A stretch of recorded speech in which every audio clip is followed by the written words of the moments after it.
Il se passe quoi si on fusionne des mobs avec des comportements complètement opposés? Eh bien on va voir ça tout de suite parce que j'ai fusionné plein de mobs aléatoires et j'ai codé les résultats. Les premiers mobs que j'ai dû fusionner c'était le villageois et le blaze. Et je trouve que c'est fou que ça commence déjà par deux mobs qui n'ont aucun rapport. De base je voulais juste faire un villageois normal mais qui était avec une texture de blaze. Sauf que là on dirait juste un fromage vivant. Donc j'ai recommencé. Et là on a déjà un résultat pas mal. J'ai juste dû lui couper les pieds pour qu'il puisse voler. Il est là, il vole, il fait ses bails et il est difficile d'accès du coup parce qu'il s'en fout un peu des joueurs. Et il est rare pour une raison très particulière, c'est qu'il remplace totalement les piglins. Je trouve que c'est quand même sacrément pratique parce que comparé aux piglins, les blazes que j'ai rajoutés sont quand même 10 fois plus généreux. Quand on peut le voir là il me donne de l'obsidienne et sérieusement qu'est-ce que j'en ai à foutre de l'obsidienne. Alors que si je vais voir un de mes villageois avec un endrod, regardez comment il est plus généreux. D'ailleurs je pense que c'est un peu abusé. Faudrait que je réduise le taux de drop. J'ai dit que c'est un blaze que j'ai rajouté mais en vrai ça s'appelle le villageois ou le villageois blasé en français, attention. Et après avoir fait quelques modifs, il est temps de passer à nos deux candidats suivants. C'est-à-dire le zombie et le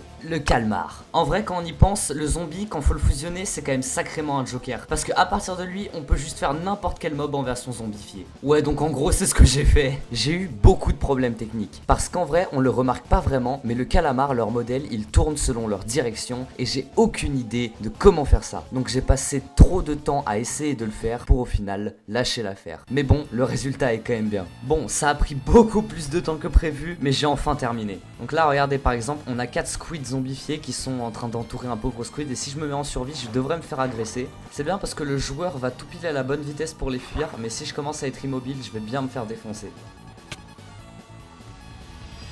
Après c'est pas une grande menace non plus hein. Il y a aussi une petite addition bonus que j'ai fait mais je sais pas si vous saviez, les zombies détestent les tortues. Pourquoi? J'en sais rien mais je sais qu'ils les détestent. Et du coup j'ai fait en sorte que ces petits squids là attaquent les tortues, qui ont rien demandé d'ailleurs hein. Et maintenant que le deuxième mob est terminé, on peut passer au troisième. Maintenant je vais me retrouver à fusionner l'abeille et le mouton. En vrai de vrai, pour ce mob là, j'étais inspiré de fou. Je me suis dit qu'il allait avoir 3 fonctionnalités et tout, ça allait être énorme. Après 3 fonctionnalités, ça veut pas dire 3 trucs utiles non plus hein, faut pas abuser. Alors voilà notre petit mob, il est juste là. C'est mon mob le plus travaillé, donc notre abeille mouton. Et elle a 2 fonctionnalités. Déjà normalement si je fais clic droit dessus avec une bouteille, ça devrait me donner du miel. On va essayer ça tout de suite.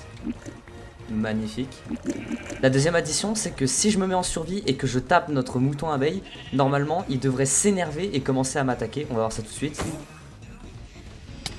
Je sais pas si vous voyez mais un peu à la manière des abeilles, du coup quand on les tape leurs yeux deviennent rouges et elles nous attaquent. Et bah le mouton fait pareil. Ce que j'ai fait aussi c'est que maintenant on peut les tondre. Donc si on vient à côté d'eux avec des cisailles, ce qu'on fait c'est qu'on fait hop hop hop. Le problème c'est que ça les énerve.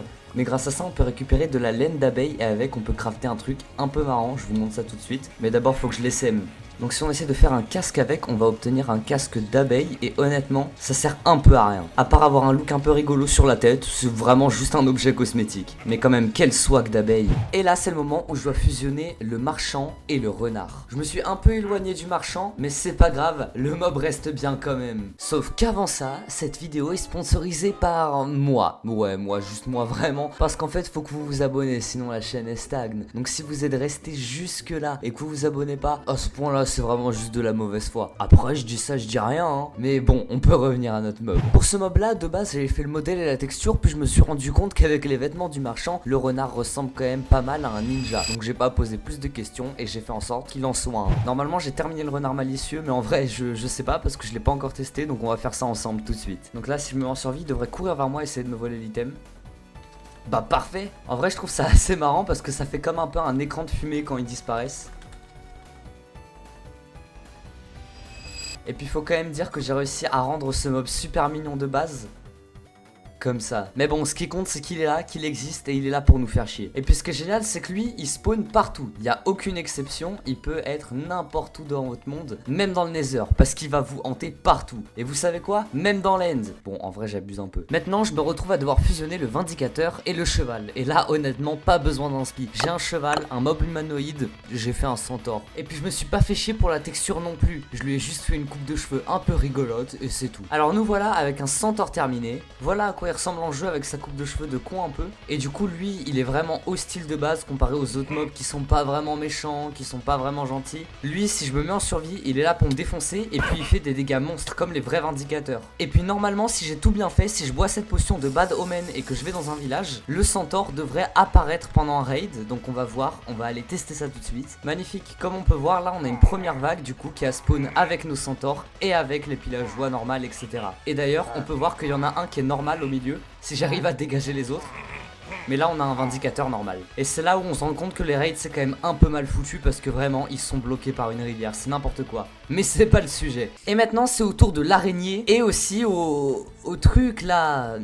Mais si, lui là, ce bidule là, dégueulasse, qui fait des bruits chelous et qui saute dans tous les sens et qui veut pas crever. Je me suis dit que pour faire un mob bien chiant, j'allais juste faire l'Elder Guardian, mais sur terre. Parce qu'en vrai, ce mob n'a plus grand chose à voir avec l'araignée, à part l'apparence. Vu que je peux pas faire le truc du laser là, l'araignée tire juste des toiles d'araignée et fait des dégâts de l'enchant là, qui te retourne les coups. C'est ce qui en fait un mob juste horrible à combattre. Comme on peut voir, si je me mets en survie, elle commence à me tirer dessus. La particularité des Guardians dans les temples marins, c'est que ils ont un espèce d'effet de thorns grâce à leur pic qu'ils ont sur le corps. Et bah l'araignée fonctionne exactement pareil. Si je m'amuse à la taper, on peut voir qu'elle va me renvoyer les dégâts.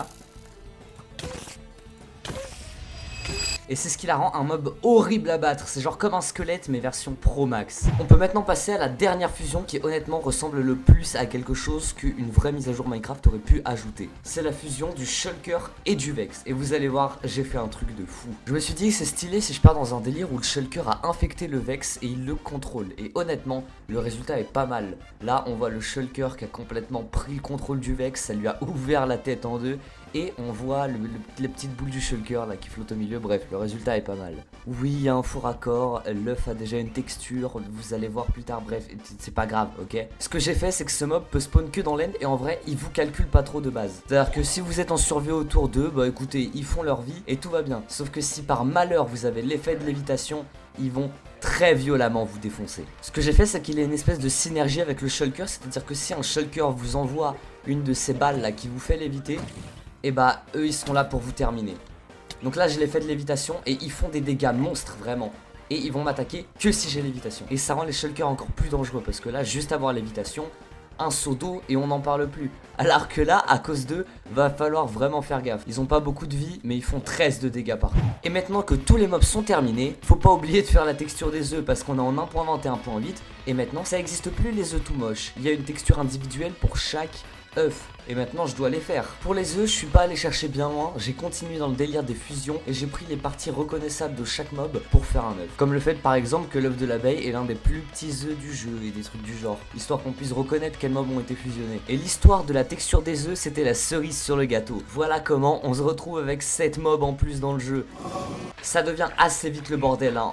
Surtout à cause de lui. Parce que vous l'avez vu tout à l'heure, mais il peut quand même spawn dans l'end malgré que j'ai dit que j'abuse. Bah ouais, sinon c'est pas drôle. Vous pouvez télécharger ce mode dans la description et vous pouvez aussi rejoindre le serveur Discord, c'est vraiment important. Venez. Et sur ce, moi je vous dis à la prochaine.